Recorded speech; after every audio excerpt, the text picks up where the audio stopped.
That is we can say, अर्थात हम कह सकते हैं। यहां पर वी कैन से को हम इस्तेमाल कर सकते हैं क्योंकि कुछ बातें आप सीख करके बोल रहे हैं। वैसे गुंजाइश ये रखिएगा कि ये ना कहना पड़ेगा हमारे अनुसार, तुम कौन हो भाई, बट यहां पर गुंजाइश ये है इसलिए मैं लिखा दे रहा हूं। लिखिए, हम कह सकते हैं जो हमने इससे सीखा वो कहने जा रहे हैं, ठीक है ना। तो कुछ नई बात हो जाएगी ना, आपकी हो जाएगी। जैसे कहेंगे देखो भाई हमारा तो ये विचार है, बाकी तुम देख लो, तो वो विचार कहां से आया, जब तक मामला नहीं समझे ना। अब मामला समझ गए कि प्रिम्बल का क्या मामला है, प्रिम्बल इंडियन कॉन्स्टिट्यूशन में क्या रोल रखता है, तो इतना पढ़ने के बाद कुछ आइडिया तो आपको आया होगा ना, ठीक है।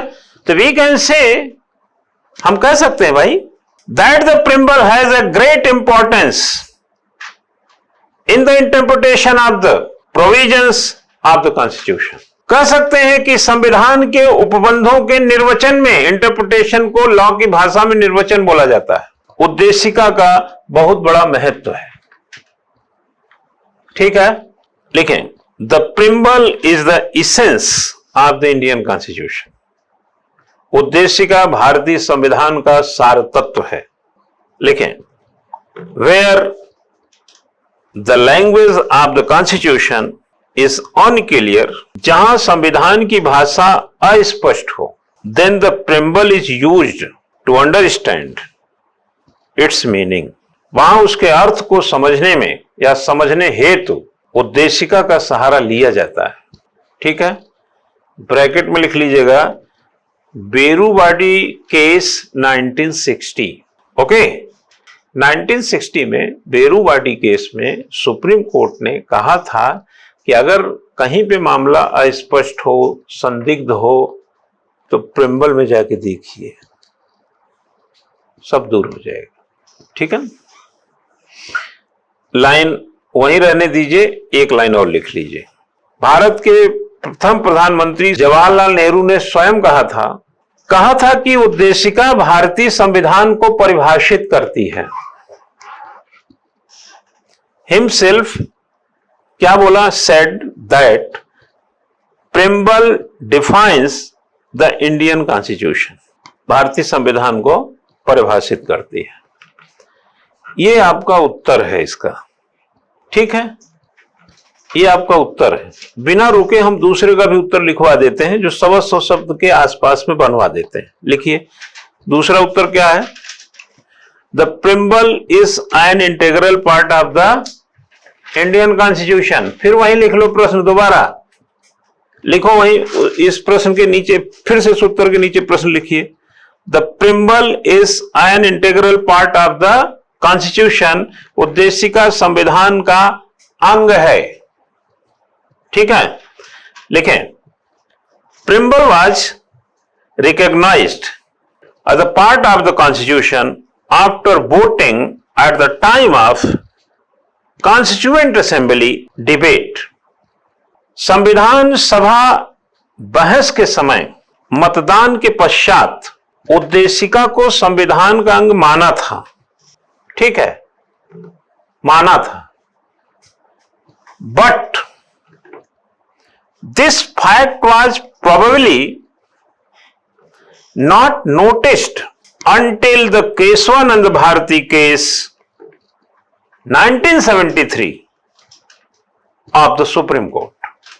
परंतु उच्चतम न्यायालय का केशवानंद भारती वाद के मामले में, या केशवानंद भारती 1973 के मामले के पहले तक, ऐसा लिखिए, के पहले तक संभवतः इस तथ्य पर ध्यान गया ही नहीं।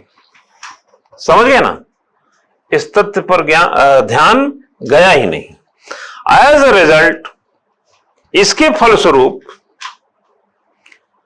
इन द केस ऑफ बेरूवाडी, बेरूवाडी वाद के निर्णयों में, बेरूवाडी लिखना है तो 1960 ब्रैकेट में कर लीजिएगा, ये सब चलता है। Berubari, the Supreme Court did not consider, the Supreme Court did not consider the preamble to be part of the Constitution, to be a part of the Constitution. उच्चतम न्यायालय ने उद्देशिका को संविधान का अंग माना ही नहीं। कब? बेरूबाडी केस में। और केशवानंद भारती केस में क्या बोले? सुप्रीम कोर्ट क्या बोले?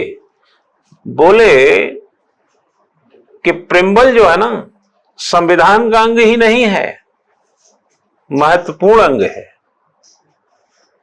1960 में बेरूबाडी केस में सुप्रीम कोर्ट ने प्रिम्बल को कॉन्स्टिट्यूशन का पार्ट ही नहीं माना, और 1973 में केशवानंद भारतीवाद में कहा यह पार्ट नहीं है, इंपॉर्टेंट पार्ट है,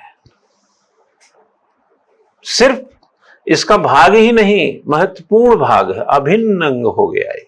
लिखिए, हाउएवर, हालांकि इन सब्सिक्वेंट, इसके बाद डिसीजन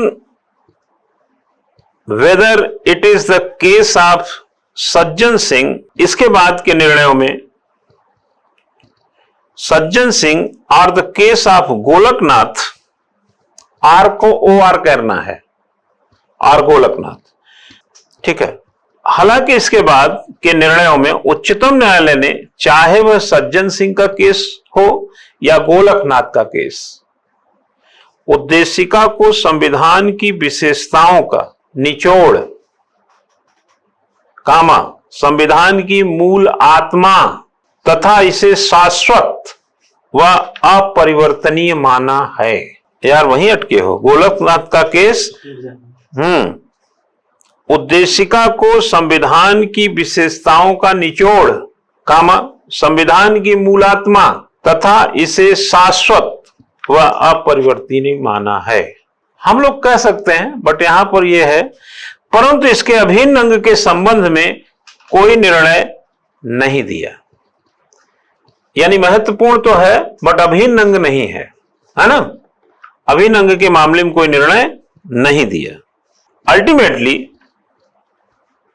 अंततः in Kesavananda Bharati versus state of Kerala, Kesavananda Bharati और बनाम केरल राज्य के मामले में मोस्ट जजेस, अधिकांश न्यायाधीशों ने citing the constituent assembly debate, संविधान सभा के वाद विवाद का हवाला देते हुए, debate comma ruled that the preamble is a part of the constitution, हवाला देते हुए निर्णय दिया कि उद्देशिका संविधान का अंग है। गोइंग अहेड अगेन, पुनः आगे जाकर सुप्रीम कोर्ट गेप करिएगा, गेप GAV, गेप आएगा। Supreme court gap SR Bommai case, bracket में लिख लेना 1994।